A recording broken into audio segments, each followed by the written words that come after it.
Hi there and welcome back to another video of MeasureSchool.com teaching you the data-driven way of digital marketing. My name is Julian and today we're going to learn about query strings and how we can use them as marketers. Now when we talk about query strings, we actually need to take a closer look at the URL that you see in your URL bar up here. Let's inspect this a little further. I'm going to copy this out and put this into a spreadsheet here. And we have different components of an URL actually. You might be familiar with them already. At the beginning here we have our protocol. Then this is followed with our host name. After that we would have the path. And then after a question mark right here, this is the tail of a URL, we actually have our query string. Now what does this actually do? If you know what a URL actually is, it is an address that gives you back a website. Now this address is split up in these different components and they do different stuff for you. First of all, the protocol would be the communication method between your browser and the server, so he knows what to expect. Behind the hostname is usually an IP address that identifies the server, and then the path would give you back certain resources, certain folders inside of the server and display information for you. Now, if you change around any of these components, your website most likely would change. But the query string is actually something, if we would leave that out, for example, for this page, it doesn't do anything to the page. We would still have the same information available. So why is this query string important?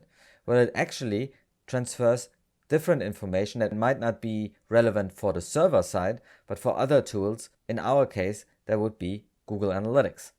Now, if you're familiar with UTM parameters, we have another video on that as well, then you might know that these actually help us to classify the traffic, where the traffic came from, and puts them into, for example, the source medium report here, where we can identify where the user came from if we use UTM parameters. But you might have also seen other cases of UTM parameters on different websites. Now let's look at query strings a little closer and take them apart.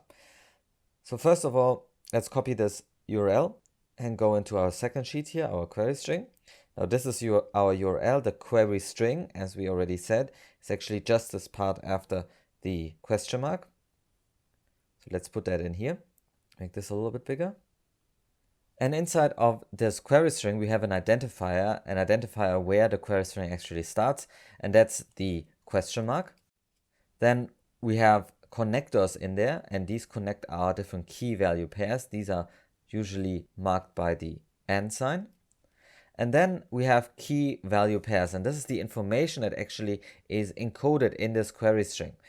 Now you just need to know how to read these query string and the key value pairs, also called URL parameters. And these parameters are actually between the question mark and the separators here. So we have 1, 2, and 3. Let's go ahead and dissect them. First we have here our newsletter. Then we have our medium, email, and we have our campaign right here. Now these are key value pairs. These are the query parameters, or also called URL parameters, that make up our query string. If we separate them further, we actually get to the key value pairs. Now the separator here is the equal sign that actually separates the key from the value. So in our first example here, we have our UTM source and our value would be newsletter. Now the second one would be UTM medium and our value would be email. And our UTM campaign would be summer 15.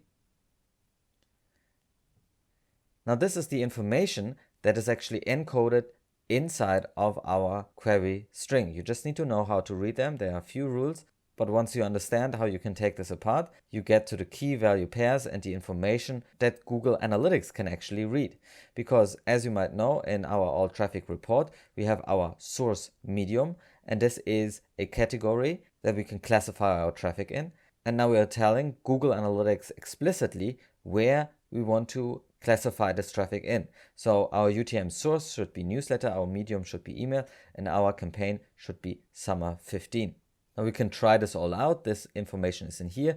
I'm going to reload the page and go into the real-time reporting of our account. We see that there's a new page view that has just been generated. And if we go down here, wait for a while, it needs to pick it up first. Should be able to go to traffic sources. And we see here that the traffic that we just received came from Medium, Source Newsletter, and the campaign Summer 15. So Google Analytics has picked up this information and is now classifying this traffic in this way. And this is one use case of query strings in your URLs if you want to tell Google Analytics explicitly where the traffic that just reached your page came from. Now you could use this link with this tagged URLs in your Facebook campaigns or in your email newsletter, for example. We have another special video on that you can check out right here. Now you need to be careful once you write these value pairs in here. You can't just type in anything because they actually need to be URL encoded. Now, for example, if you have multiple values in here, they actually need to be connected with a plus sign. So a space would be a plus sign in this case. Special characters need to also be encoded, the equal sign, for example, or umlaute as well. Now, the best method to do this is actually find a URL decoder, encoder, and type in any of your strings that you want to change. Encode them, and it will give you back the string that you can use in your URL as well. All right, just to recap, we know now what the query string is and what it's for. Now, how would you use this as a marketer? There are several use cases. Sometimes query strings are used to communicate something with the server, send information back and forth, but they can be also used in marketing tools. We already discovered one use case with UTM parameters that we can use to tell Google Analytics explicitly where we want to send the traffic in which category. And by the way, we also have our UTM tagging tool that you can use in order to make more sense of this by putting the campaign medium source in a spreadsheet, and the URL will be automatically built for you. But there are also other ways that Google Analytics makes use of the query string. One is cross-domain tracking. So if you go to Measure School here, we actually have a link to another website that we have.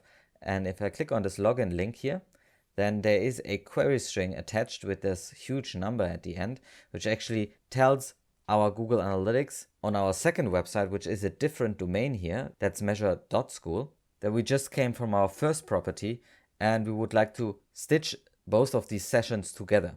This is also known as cross-domain tracking. So we have cross-domain tracking installed here, and if the query parameter wouldn't be transferred onto this link, we wouldn't be connecting our two domains together, and Google Analytics would see this as separate traffic. So this is just one more use case where the query string is very important. Another case that you might be aware of is when we go back to our demo shop here and type something into the search.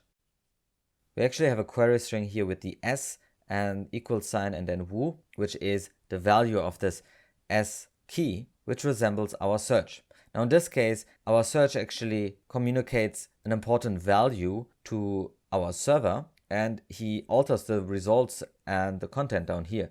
So if I would put something else in here, then obviously this would also change our search result here.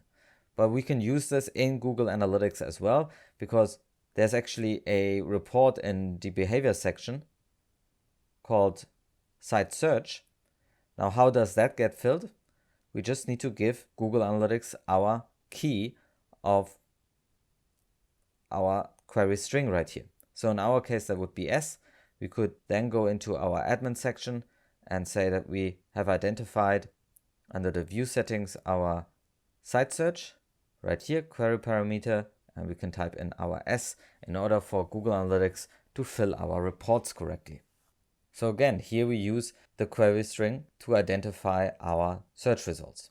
Another example would be email. So if you're here in our email marketing tool of Drip, where we have, for example, a variable that's oftentimes possible in email marketing tools to insert a variable from a custom form field, you can also use that in a link. So for example, here we have a link that we send out and we have a query parameter attached, and right here, this is again our UTM tagging, but also at the end, and this is just attached with the end sign again, we have here our first name equals, and then our subscription field that will dynamically be replaced to whatever user we sent this out to.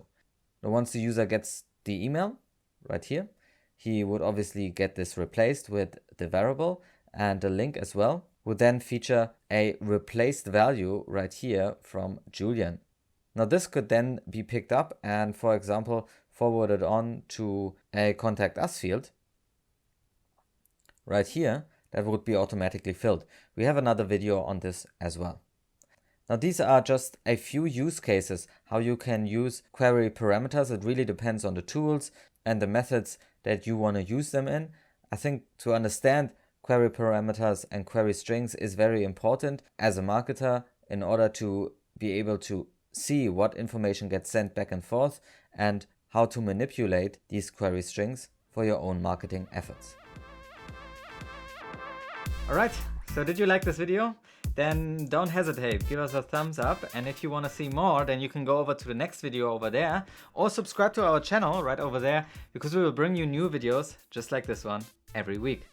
Now my name is Julian, see you in the next one.